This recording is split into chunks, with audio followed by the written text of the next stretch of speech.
All right, we're back again for another week of use it or lose it, train for life.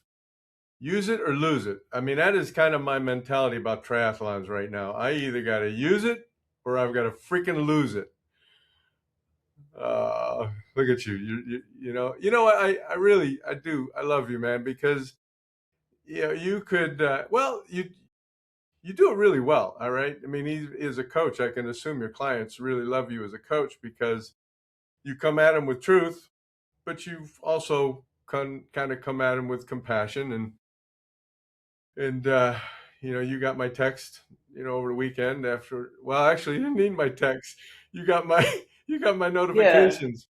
you had me. I was supposed to be having a nice, relaxing Sunday morning at the campground, but I woke up so I could, because I knew your start time, and I was sitting out drinking coffee, and I was waiting for the notification. The first notification that came through comes through as a text, and it said Kevin Armstrong finished T1, 23 minutes. I'm I like, didn't understand that either. T1? So I was like, where? T swims before T1. So I was like, uh-oh. And so then I went online and looked, and it had your DNF on there. And so I was like, oh no. So I texted you right after and said, good bike, because you biked 17.2. And I was like, oh, good. And then it was like 6 hours later that you text me back. I'm texting everybody, like, has anybody heard from Kevin? Has anybody, like, and then I didn't have Cynthia's number, and so because I was going to text Cynthia, because I'm like, he's either really pissed off and he's not talking to me, or there's a medical emergency. So I was I was freaking out. It wasn't a medical emergency. It was actually the best therapy that I could have ever received. Yeah. So the swim. I mean, it was a current. It was a strong current, at least for me. Evidently, not for everybody else who was in the race. Although, although there were a lot of people that did that walk of shame or the swim of shame back to the shore. Just the current. I mean, it seems like every time I do a triathlon, there's something, and it always seems to be with the swim. So I got to work on that. We talked about that a little bit, but it's like the first one I did, it was really choppy and wavy, and I freaked out, never done it before, and didn't know how to kind of fight through it, and I quit. Second one, got through it. All right, it was like swimming on glass. There was no, there was nothing. I could calm my mind. I knew I could swim that distance, and I didn't have any elements fighting against me. And now this one, something different hit me again, totally different, and it was a current, it was waves, it was it was a lot of things, and I would, I when I swim, you notice you've seen me swim. I don't kind of swim 750 straight through. I mean, I'll take breaks. I'll kind of tread water for a little bit, and every time I tried to tread water in this one, I lost 50 meters because it kept pushing me back as I was kind of resting, and I didn't finish. Got on a bike. It was good, really good, but I was still mentally just shot because all I'm thinking about is I failed to swim again, and then I get through the transition area on the run, and literally there was a hole. I mean, I didn't see it. It was grass, and I just stepped in it, rolled my ankle, and now I got my knee pain and ankle pain for another 3.1 miles. It was a shit show. All right. But here's the thing. And the reason you didn't hear from me, it was so we drove back to my son's house, and I'm getting out of the car, and all of a sudden I hear this little voice, and she normally doesn't. She's normally in the house. They won't let her walk out into the parking lot, and I just hear this little voice, and it was just Big Geepa, and I look down, and there's Lily, and it was like, okay, Everything's fine. Yeah. everything's fine, everything's back in order, and we just played for another couple hours, and then I got in the car, and it was a 95 log jam. It was just a parking lot. So that's why I got back and finally. Well, I'm glad I didn't start contacting the hospitals in Williamsburg, Yeah. because I was about to. Oh So no. maybe what we need to do with training is we take you out to the lake and we all come out with like pool noodles and stuff and just create chaos for you. So if you can swim through that, you can swim through everything. We'll grab your ankles, we'll dunk you under, and you just have to keep swimming. That's okay. That might work. Yeah, that could work. We'll Um, get Ben or Morgan to drive their boat right next to you to create some wake Create for the waves. you. Yeah, Yeah. See, we could set it up. yeah, that would work. Yeah, that would work. Or I could just retire from triathlons. And Well, if I have anything to do with it, that won't I happen. know, But I know. So it's like, okay, boy, I got how do I enter into this? Because this is so we're talking on the way home, and so here's I don't know if this well it's going to anyhow. So here we go. Uh, my neighbors, okay, for the longest time, we were really good friends, and on weekends we would just kind of get together and start throwing down beers and talking about the work week and having fun. The weekend's here, and it got to the point where it was just kind of just too much for me. I had other things that I wanted to accomplish. I didn't want to do that, and it's like, but they'll see you Friday afternoons. Hey, you coming over tonight? Hey, you coming over? And I'm going, no, I don't want to come over. I don't want to do this anymore. And but the peer pressure too. And Seth looks at me and goes, you know what? Kayla's just like those guys in the neighborhood.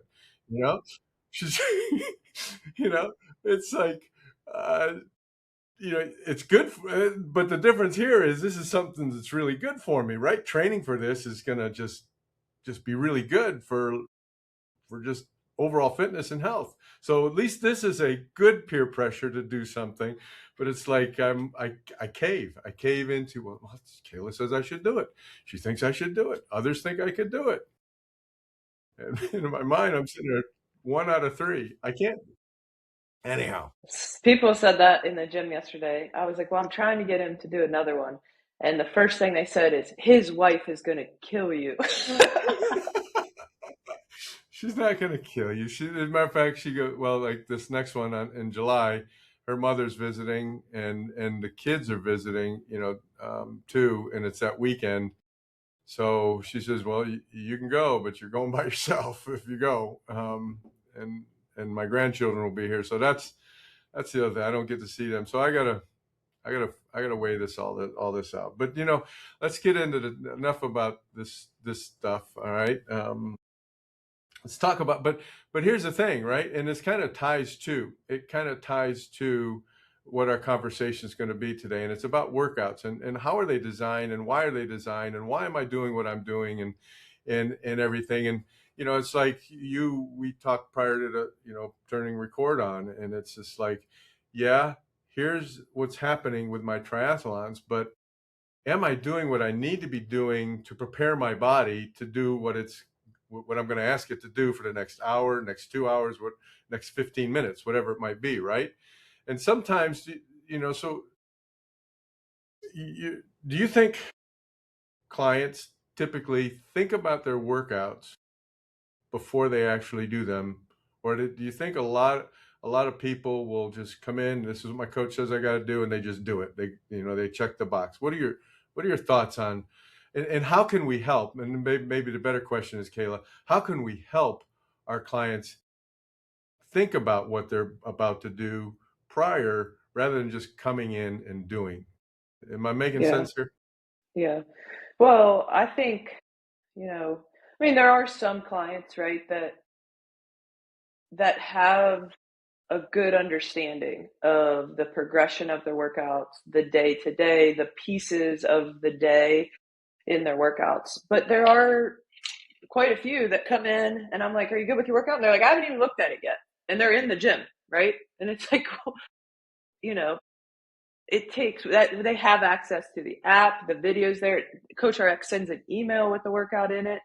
And it's like you would set yourself up better mentally, you'd set yourself up better physically if you took a look at the workout and you think about it and say, okay, what is this? Like, what's the intent for today? Am I pushing hard today? Or because if it is a day that you are pushing hard, it's a big strength day. And it's like takes a different mindset than coming in and working on movement mechanics. Or if it's like a easy aerobic day, that's a lot different than like a high intensity interval day. And so you can't get your brain to switch as soon as you get into the gym. And I just think that clients could do a better job um, of setting themselves up. A lot of it mental. Yeah, I agree. No, I definitely agree, and I think I'm guilty of this at times. Definitely, even with my own workouts, even like for training for these triathlons, it's like I mentally have to. So, well, what am I doing today? I mean, like for example, the run bike kind of combination, bike and then run afterwards. I I got to get my head straight on that. If I don't, I mean, when I get off that bike, I'm mentally fighting just even starting the darn run. So I think it's important, yeah, to understand what you're doing that day. But that, so every day is not the same, right? Every day that someone trains, there's a job to be done that day. They're working towards something, correct?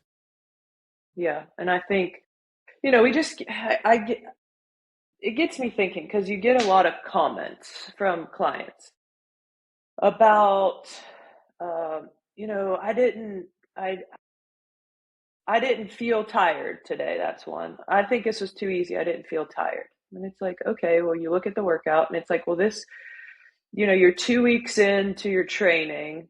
You failed a lot of the assessment on our movement screen. Your mechanics on your squat, your lunge, like they were all broken. And so why is it in their brains that then the intent is to be tired in a workout?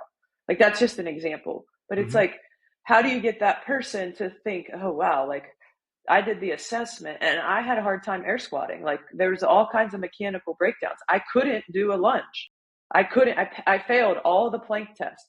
But then this first week they're in the gym, they're like, that was too easy. I feel like I need to do more. And it's like, well, that's not the intention. The intention here is to build body awareness, to build movement mechanics, to build confidence in the workout. The goal right now isn't intensity because that's how injuries happen. You give too much intensity with not a good enough foundation, they get injured. So, to get people to understand that. Or on the flip side of that is you have a very advanced athlete come in, somebody that is very good movement mechanics, whatever. They come in, they have a workout, say it's rowing repeats. We've all done the 10 by 500, 12 by 500 with Oh, a yeah. minute rest. Yeah, right? Is like they'll do that workout and they'll say, "Well, that was too easy." And it's like, "Then go fucking harder." Like it's I don't I've never like how done that and gotten off and said right? it's too easy. Like that somebody said that to me. Is like that was too easy on the air bike. And it was like, well, I gave you 20 cal intervals. If it's too easy, go harder in the 20 cal. You didn't set your mind up right. Like 20 cal interval repeats on the air bike with a minute rest should suck really, really bad. And if it didn't suck, you didn't go hard enough. And then maybe I need to question giving it to you because you haven't earned the right to have it yet.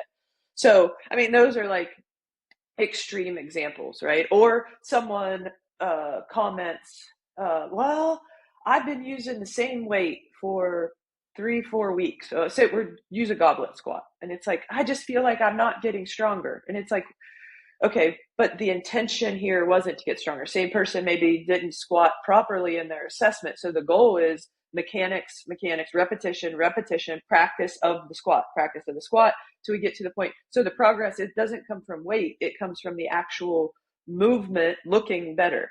And so it's like, well, that's the progress here. 4 weeks, you were a crumbly mess on a squat, and now you can squat with that same kettlebell and it looks really good, right? Like, so that person though thinks I'm not progressing, I'm not going heavier. And it's like the progress though, recognizing the progress in the mechanics of it. Yeah, I like that, and I'm just now thinking, and I don't want to overcomplicate the coaches, because as we talked last week, there's a lot that goes into programming. There's a lot of time, there's a lot of thought, there's a lot of energy that goes into programming, but I'm thinking now is even like going leaning back into my sports coaching and film study and just saying, I wonder if there'd be some helpfulness, I guess, if I were to video their assessment, and Yeah. then came back and said, okay, here was your squat day one. here's your squat after 4 weeks of working on the mechanics and working on the form. That, and because you can kind of show them this is how you've improved. Now we can start maybe adding more weight. Yeah. I also just think, I mean, I don't know. I also just think there has to be some level of accountability and ownership and recognition from the client. Like, if you need a coach to physically, yeah, in college athletics, sure, like we are 18 years old, like it's like I'm not sure, but you look, but from the time I was 18 to the time I was 22 in college, there's a big difference. I knew exactly what I did wrong in a play at 22 years old. I didn't need to see it on film. It was like, Kayla, you were supposed to be here, you weren't there, like, and it's like, yeah, I know that, I felt it. And I feel like our clients are all very smart, hardworking, successful professionals. And so there should be a connection, and they need to open up their mind and maybe zoom out a little bit and understand that. Like, I know how this squat felt in my assessment. I remember the coach saying, oh, yeah, your knees were caving, your heels are coming up, your chest is falling forward in the assessment. And now we go fast forward 4 weeks later, and it's like, oh, I'm squatting with a 26-pound kettlebell and I feel different than I felt then.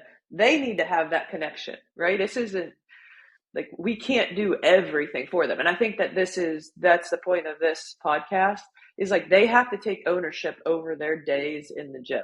And that's part of it is like the recognition of what they're doing, how far they've come, how things feel. I like that. I do. And it's uh, I think it's important. So they have to understand what it is that they're trying to do that day, whether they're building strength, aerobic capacity, whatever it might be, whatever's designed for that day. I'm just curious though, because, and I've heard this, and I think I need to do a better job of communicating. So I'm gonna just from that standpoint. But why am I doing this? Why am I doing this warm up? I don't want. I'm just gonna skip the warm up today. I'm gonna go right into my workout. Mm-hmm. Um, well, if you look at the warm up, so that's one thing with people I try to tell them is you look at your workout for the day. An example, I'm just throwing it at, we're doing a pull and a squat day. This individual is squatting and their upper body pulling. And so they came in, I'm saying a lot of our people sit at a desk all day, right? So they're here and they come to the gym right after. Sit in the car, drive, right? Right. So they get to the gym and it's like, now you want to throw 135 pounds on the barbell and start squatting. Like, that's not right. One, mentally, I think that's a big part of it. Is like getting your brain to switch from work mode or family. Like, you've been a stay-at-home mom and you're with your kids all day, and now it's your hour out of the house to get to the gym, or you've been working all day, whatever it may be.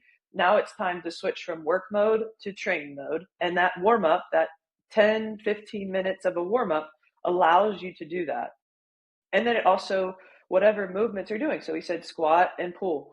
The warm up is priming those muscle groups. So that's where you see your banded face pulls, maybe your air squats, your lunges, get your joints. Some of our people are not young. Like, I can't even go in there and throw a barbell on my back and expect to squat. Like, it takes me a little while to get going, to warm up the joints, to warm everything up.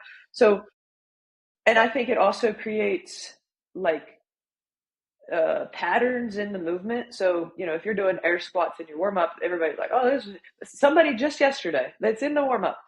Air squats are in the warm up. They had, I think, box squats in their first superset. I look over and they're squatting with dumbbells in their warm For the up, warm and up. it in the warm up, but it says air squats, right? A lot of reps, like 20, 15, 10, I think it was something like that. And I'm like, why are you using dumbbells? They're like, well, I needed some weight. I'm like, well, that's where I had to explain. I'm like, you have squats next. You have squats, you have lunges, you have wall sits. This is your warm up. We're priming that pattern, the squat pattern. You are 60 some years old. We're priming that pattern. So then when you get to the barbell, you are already in the flow of doing that movement. You just air squatted 30 some times. Now we're ready to go and actually load the bar up. We don't need weight here yet, right? Like that's a prime example of it. They don't understand. Like it's not time for weight yet. Yeah, and it's interesting too. I feel it in a swim. I feel it in a run. It's like, and it just to me. But so I'm connecting the dots, and I think you're asking our clients to connect the dots. So, like that other swim we did at Tiger Lake last week, right? We went out and swam 700 yards, whatever it was, to that buoy or to that dock, and then you guys went longer than me, but I swam back the same amount of distance. That second lap that I did, I was more efficient in that second lap because my body was ready to do it. Whereas like that first 100 meters, because we got out of our car, we jumped in the water, we swam, right? And even on my runs at times, it's like the second mile run is better than that first mile run. So I get it, and so how do we help our clients? And I think this is what our conversation is today. That not just to not show up, get out of your car, walk into the gym, and start your workout. Maybe stop and pause, look at it ahead of time. Like you said, we've got the videos, we've got everything. What am I supposed to accomplish today? How am I supposed to feel today? And do you think sometimes too that people measure their workouts based on how they feel at the end? And if they don't feel like they're just crawling out of the gym, that I didn't do anything today? Yeah, I think a lot of people, that's how they gauge the amount of effort that they put in. And I say this all the time is anybody can make you sweat. Anybody can make you tired. I mean, anybody that, whether they're into fitness or not, if you ask a random person on the street, make me a workout that makes me feel tired, it makes me sweat. I guarantee anybody can do it.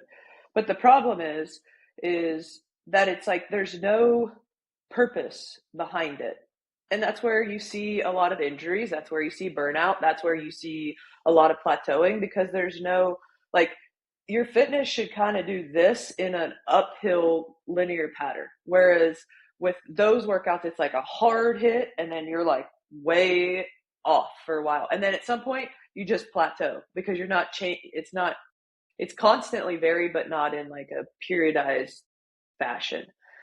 Um, and so I fight people all the time, not fight, but Yeah. like No, I, I try to express like sometimes you can have a really good workout and not even break a sweat because it's the intention of the workout. Potentially, it's more of a mobility day. Like we had a client last night that was like had a shit day at work, was just not in the headspace, and so I said, well, you know what? Let's switch this up. Like this workout is you're not going to get anything out of this workout today, even though that's what's programmed. That's not what we're going to do. You're here. You're not in a mental space to lift heavy load.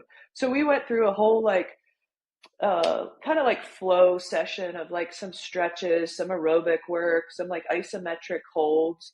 And that person left the gym and they were like, I said, how do you feel? And they said, I feel a lot better than when I came in. And it's like, okay, that was the intention. Because I guarantee if you did what was prescribed, right? This is last minute. Like usually we try to program, but this is last minute. That's what we do as coaches on the floor. That's why we were on the floor is there if the intention was to lift as heavy as possible, that person would have left there more frustrated than when they came into the gym. So it's like the intention switched and it's like, no, we're just going to move our body. We're here. We're going to mentally decompress while we're in here. We're going to switch out of that work mode. We're just going to feel good in our bodies. And that was accomplished. And that's the whole point of it. And I think like when we program a day, if you look at, there are different pieces in the workout that should feel like that. So not every single exercise should be hard. Some of it is for mobility, some of it's for movement mechanics, some of it is for time under tension, and it's like to get people to understand that just because every lift doesn't completely break you or tax you doesn't mean it's not beneficial. Yeah. So understanding intensity and the purpose of, well, understanding that intensity doesn't have to be a 10 out of 10 every day, right? It doesn't have to No. be there. No. I get that. I get that. what if every day was hard? I mean, I'm just curious. What if every day was just constant, just 10 out of 10 every day they walked into the gym? You What would would you? burn out. You would definitely burn out. You'd get injured, and you'd probably grow to hate fitness, and so there would probably be no more fitness.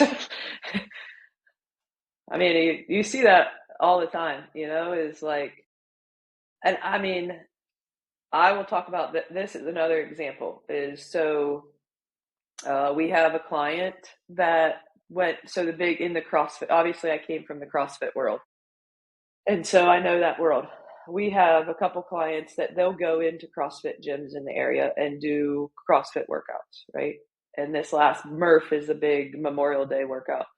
And so one of our clients went over there and crushed everybody at the CrossFit gym in Murph. And he had said yesterday, he was like, yeah, like several people have messaged me and asked me, like, what CrossFit gym do I go to? What CrossFit gym? He said, oh, I don't go to a CrossFit gym. I go to OPEC. And they were like, OPEC? Like, what, how did you do? And it's like, well, honestly, that's the reason is because I force this client to take rest weeks. I force this client to take easy days. I force mobility into this client's workouts. Sure, he goes hard. He goes really, really hard. Yeah, he But does. there are days, this is a week right now, is like, it's an easy week. And he's in there bitching about it last night. And I'm like, well, this is one of the reasons why you just kicked everybody's ass at the CrossFit gym because they're not doing that. Like this, all this mobility, all of this rest, and then you can turn on. It's like a caged bull too, right? It's like you take someone that's like wants to go, wants to go, wants to go, wants to go, and you pull them back a little bit. They are like a freaking shot put out of it because they are ready. But if you just keep pounding, pounding, pounding, you never like pull them back enough to let them excel forward. And so I think that a really good client, and this could go the same for someone on the other end, is like a newbie to fitness, is feeling that feeling of when do I hold back? When can I go forward? It could be in the same day. You might have one movement that you can really push the weight on. You might have one movement that you have to pull back. For me, like if it's bench press day, I'm throwing all the weight on that I can. If it's squat day, I have to slow down. Tempos are super, super slow. It's more about mechanics, it's more about feel. I lighten the load. I have higher time under tension just because that's my weak point. It doesn't feel good. My mechanics break down, but that doesn't mean I don't do it and there's still intention behind it. I don't just skip it. It's just that I understand the difference in those two movements, and they might be on the same day.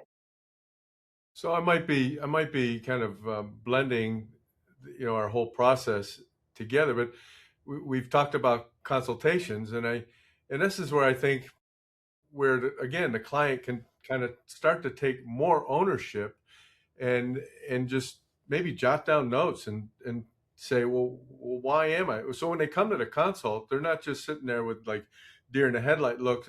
How's your workout going? And and I don't know. Maybe jot these notes down. We've got that app. They can put those notes in the app. We can see those notes. We can respond to those notes, and we can have dialogue with them. You know, throughout their entire programming and help them understand because and I'm not going to challenge you. I would never challenge you. I mean, especially in this arena, I just never would. I mean, your expertise, your knowledge, your experience, your years of what you're doing, I would never challenge that. But I do think there is some, at least for me, some onus on my part to help them. You say, well, yeah, they're older, they're more mature, they've got jobs, they know how to figure things out. But if we look at your 18-year-old Kayla at playing basketball in college to your 22-year-old, you there was coaching taking place, there was feedback given to you. Yeah, by the time you were 22, you knew how to think like this, you knew how to process this information.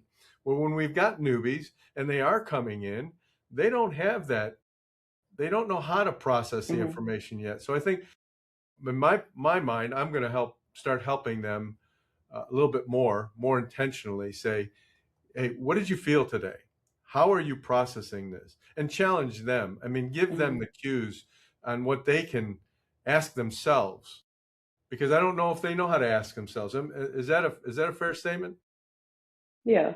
Yeah, And most of I think my that's fair. clients are different than your clients. I am getting, and this is where I want to be, by the way. I want to be with that 50-year-old that maybe worked out in their 20s, but have raised a family, worked on a career, and now finding themselves in a situation they don't want to be, and they want to improve. So I've got a different type of clientele. You've got this too, but more you've got more of that, that hard charger type client. Uh, I think Yeah. there's some. Yeah, I think I definitely uh communicate this, but it usually comes up in um like a comment from the client or a complaint from the client or a frustration from the client, right? And it's like this the point of this podcast is to get the client to think about that, what we're saying before that comment comes out, you know. um a big one, this is another. I just had this conversation this morning with a client, and it's through Coach RX. It was through a comment that came in through the workout. And I mean, we're fitness coaches and people are people, so we can talk about this, but there's a time of the month that females don't feel great. They are weaker, like things just don't feel great, right? And it's like, how so they've I mean, I have notes on it, and it's like, okay, this week is not great, right? I so this comment said I didn't feel good today, I did felt weak today, whatever. And my question is, well, are you on, is it that time of the month? Right? Because this same comment comes every single month. And she's like, yeah, like, I am. And I think she said that, like, I think it's because and it's like, well, instead of beating yourself up, right? Like, this is a good example. 1 week every month you feel weaker, so that's where the intention changes during that week. That's where the mindset changes during that week. Maybe your fitness that week is more of a, like, for your mental health. It's like, I'm going to go into the gym. I'm going to be around like-minded, health conscious people. I'm getting out of work. I'm getting away from the kids. I'm going to move my body. I'm going to feel good. I'm not going to be super strong this week. And it's just like reframing it in your mind of like, you're not backtracking, you're not weak, you're not anything. It's a phase of the month, and it's going to happen every single month. But instead of saying, beating yourself up every week, every month, I was weak today, I suck today, I don't know what's wrong with me. It's like, yeah, you do know what's wrong with you. You Yeah, do know. yeah, And I know. So how do you not know? Because this is like the third month in a row we've had this conversation. It's like, it. Give yourself some grace and just expect it, and be proud of yourself for showing up, going in there, doing the work, doing what you could do, because your 10 out of 10 today is the same effort that you would do on any other week. Like, you're still gaining from it, and the consistency too. Like, that's another piece that I relate is like, it's not about intensity, it's about consistency. So just the fact that you still showed up this week is going to progress you further than saying, I'm weak this week, I'm going to take the whole week off.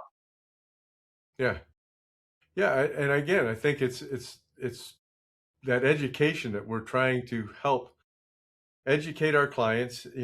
What don't just do something and respond to it. I mean, I could break it down even to a simpler thing. Let's just say there's this business person out there that was just on a deadline.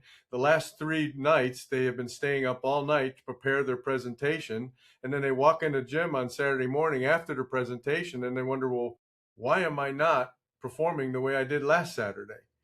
Mm-hmm. Well, think about what just the last 3 days were. I mean, so I think I love this conversation, and I think it would help tremendously everybody's mindset, and it would help with consistency. It would help all around if they just took some time to reflect. You know, Mm-hmm. this happened today. Let me think back. What did I eat today? What did I eat yesterday? How much did I hydrate? I mean, all of these things. How was my sleep? All of those things contribute to how we perform each day. And if we just look at the result of each day and we don't take into consideration all these other things in life, we may be reading it wrong. And we put Yes. comments out there like that. So, what's the goal of OPEX? Well, I mean, we're here every day, with a workout. What's our takeaway? What do we want to kind of finish this conversation with? Well, I think, like, I think that it OPEX, to me, this is what I think, right? Is you have coaches that do it differently. Okay. So you can't find what we do in this area unless you pay $60 an hour for personal training, which potentially could get you there. But like what we do is different. And so I also think what the client does needs to be different. So, if you're used to going to Orange Theory and you just show up, the workouts on the screen or whatever, and it's just I just show up and I do it, it's like that's not us. Like if you're used to going to a CrossFit gym and they have the workout of the day written on the whiteboard and all 30 people in the class do the same workout, we are different than that. And so whether you are a client or whether you're not a client and you listen to this, or whether you know someone and you could tell them this, is like the difference in the client is setting up yourself for the best day possible or the best week possible. We can't do that for you. Like I cannot switch your mindset to show up in a way at the gym. I cannot set you up for the right intensity or effort in the gym. I can't do that. I can give you the best work. Like we've talked about, you can have two of the exact same workouts given to two different people, and just by the way that they are performed, the approach to both of them, the intensity of both of those, the just everything, the mindset that goes into both of those could see polar opposite results from the same exact thing. And I think that people need to think about that before they come into the gym, just expecting like, expecting this is the best program ever. It's like, well, I can write the best program ever, but if you don't approach it or attack it the correct way, it's going to fail. Hmm. Yeah, I like that. I think we've, from the very outset, when we sit down and talk with individuals about the journey that they're about to take with us, is one of our goals is to create autonomy, right? To create so that where they take ownership, so they start to learn how they can create better fitness themselves, you know, along with us. But it's kind of like, a partnership. It's not Yeah. just right. Yeah. We need more partnerships. Like give and take, give and take. That's the best client. Like, not that we have favorites, but there are clients that fulfill me and make me feel like what I'm doing matters and that they see progress. And I would say the number one attribute of those clients is that like communication and that give and take is like it's back and forth. They don't expect everything from me, right? They're not expecting magical miracles to happen. They know they have to put in the work. They communicate with me. They want to know. They're curious. They ask questions and I can challenge them also. And they can the light bulbs go off. It makes them think, those are the best clients. Those are the ones that see the most results. And those are the ones that I like working with the best. Well, yeah, I get that. So closing thoughts, um, just about the mindset and the approach our clients we're trying to help them take with each workout. What would you say? I would say my advice would be is to look at how you approach your workouts. Is it just to check the box and get it done? Or are you going into it with intention every time? Or do you even know what you're trying to do? Like, I think that's a big one is like, ask yourself, what am I even trying to get out of this workout today or this week? I think that people, this is a closing thought, but I think people could set themselves up a little bit better if they looked at their week at a time. Um, and then obviously each day, but if you look at your week and uh, for me, I just use it as an example, and I know we're going to wrap up, but I know days, days that are more demanding than other days, early mornings, later nights.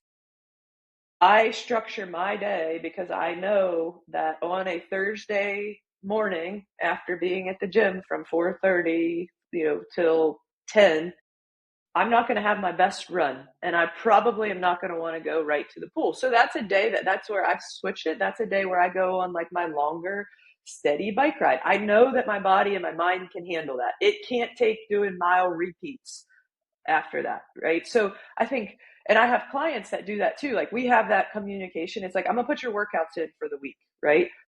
You look at your workouts. If you need to move the days of them, you can move the days of them because they have kids, they have work, they know that this night the kid has soccer, this and that. They're not going to eat. They're going to eat Chick-fil-A. They're going to get home and they're like, I can't do heavy ass squats at 7:30 in the morning after a Wednesday evening. It's like, okay, let's move that to Friday, right? It's like that's where you have the flexibility. Yeah, we put them in Monday, Wednesday, Friday, Saturday, but you have the flexibility to change them when you want to based on how you feel. I just think that clients would benefit from looking at their week and looking at the workouts, looking at the paces, looking at the intentions, looking at how you'll fuel before that workout, right? It's like if you're a triathlete and you have a long run, you should not be in a caloric deficit the day before. Like it's not going to serve you well. So, yeah, I don't know. I think that would be my thing. Is just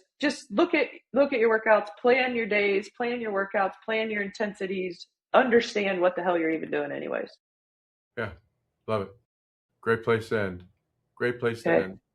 Great place Uh, to end. yep. And trust the process. Trust the process and know the process. All right. Wonderful. Well, I think, dang, I don't want to go out freaking loser. I don't want to go out loser. And my wife loves me so much that she doesn't like the way I am after I lose. And so she says, well, don't do it. You won't lose. Well, what kind of freaking That's mindset no, is that? she It's is. like say don't do it. You just say, not that I'm your wife, but I would say don't lose, and you won't feel like that. I know. I know. Well, all right. I hope people can connect the dots.